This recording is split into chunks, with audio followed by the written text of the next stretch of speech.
Fumar, um hábito que, segundo a OMS, é responsável por 5 milhões de mortes ao ano no mundo, o que corresponde a mais de 10 mil por dia. Só no século XX, 100 milhões de pessoas morreram em consequência de doenças relacionadas ao tabagismo. O tabagismo, né, você trocando em miúdo, é o hábito ou o vício, né, hoje considerado, né, da pessoa fumar ou inalar a fumaça, né, do tabaco ou usar o tabaco sob as suas diversas formas. O que tornou o tabaco, hoje, uma das substâncias mais maléficas para uma quantidade enorme de doenças em relação à saúde humana. O impacto do tabagismo na saúde tem assim, os clássicos e os menos clássicos.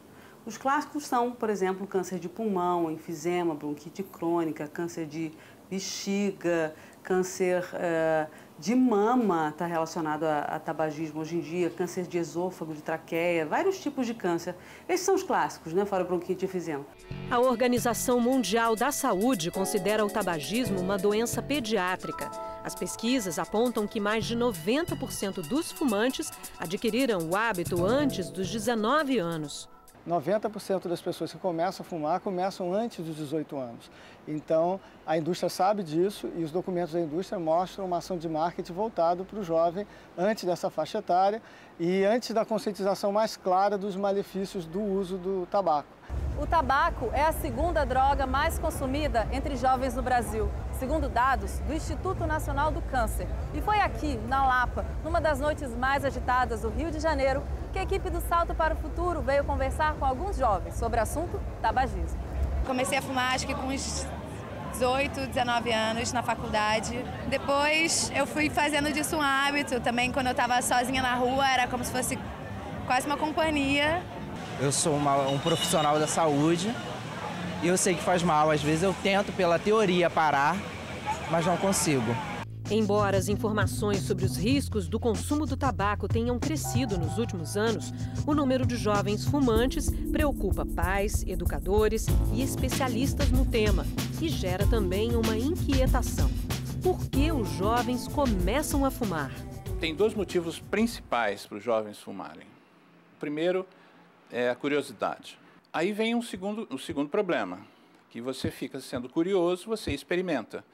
Só que a nicotina, que é uma das drogas do cigarro, ela tem um poder de gerar dependência que muitas vezes, ao você experimentar, você não consegue mais parar de experimentar. O que está acontecendo no mundo hoje? O que está acontecendo é que as pessoas continuam fumando muito.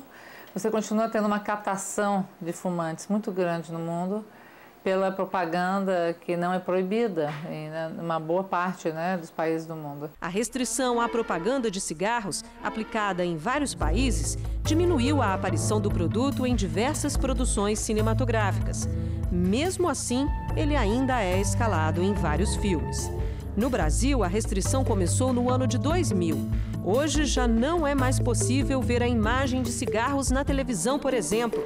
Mas quem acompanha de perto a atuação da indústria garante: as estratégias para atrair os jovens para o consumo de cigarros ainda surtem efeito.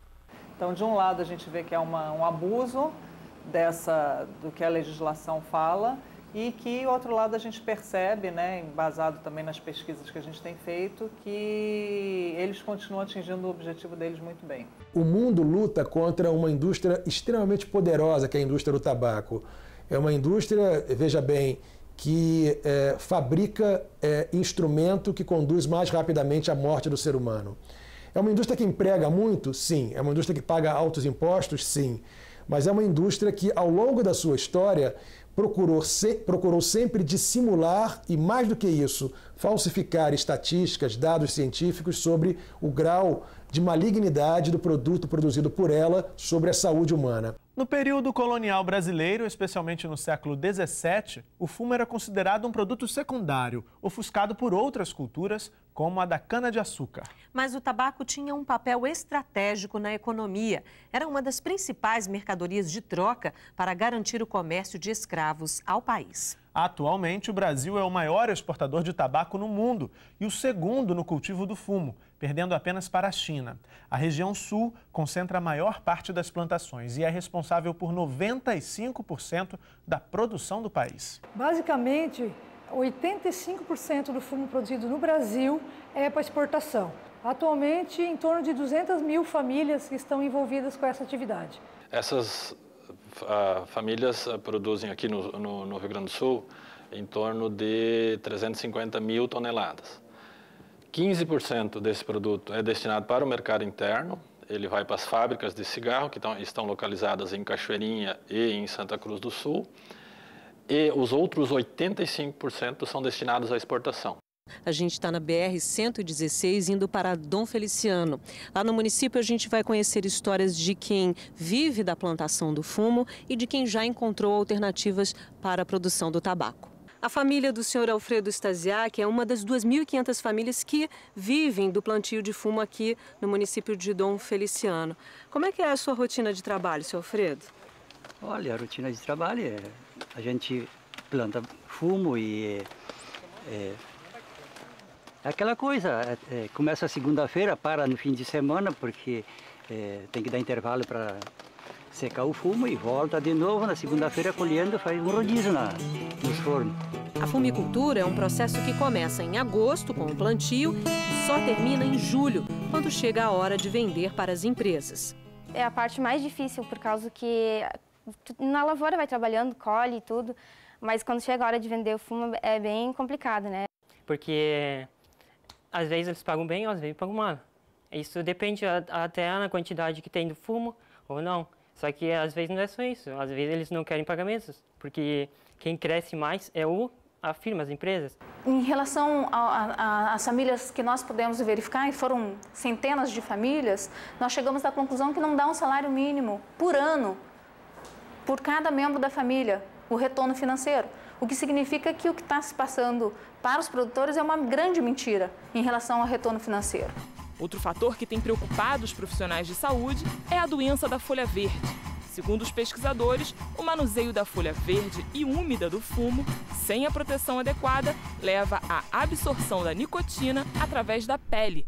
Eles, para otimizar esse trabalho, eles acordam bem cedo e pegam ainda um pouco do orvalho e pegam as folhas ainda molhadas. Esse veículo aquoso, ele facilita, então, que essa nicotina que é liberada, né, sobre a forma, nesse momento até sobre a forma de gasosa, ela penetre na pele, tem uma absorção que a gente chama de absorção dérmica, ela cai na corrente sanguínea e ela predispõe a uma série de sintomas. Seu Ivo é um dos agricultores que buscaram apoio para diversificar a produção. Ele não produz leite, quis investir na plantação de legumes e verduras e hoje não se arrepende nem um pouco de ter abandonado a fumicultura. O seu Ivo é ex-fumicultor, deixou de plantar fumo há 8 anos, né, seu Ivo? Hoje ele tem uma produção bastante diversificada aqui na propriedade e é o principal fornecedor de alimentos para a merenda escolar do município, aqui do município de Dom Feliciano. O que o senhor planta hoje aqui na sua propriedade? Hoje a gente planta vários produtos para merenda escolar. A gente está com tomate, alface, está com beterraba, cenoura. Esse ano a gente está produzindo maracujá também, a abóbora, batata doce, mandioca, vários produtos que são pedidos no cardápio e a gente está produzindo. Efetivamente, 73% das famílias que nós entrevistamos aqui no Sul, elas dizem: nós queremos diversificar, nós queremos apoio, nós precisamos que o poder público nos apoie em outras culturas e criações para diversificar.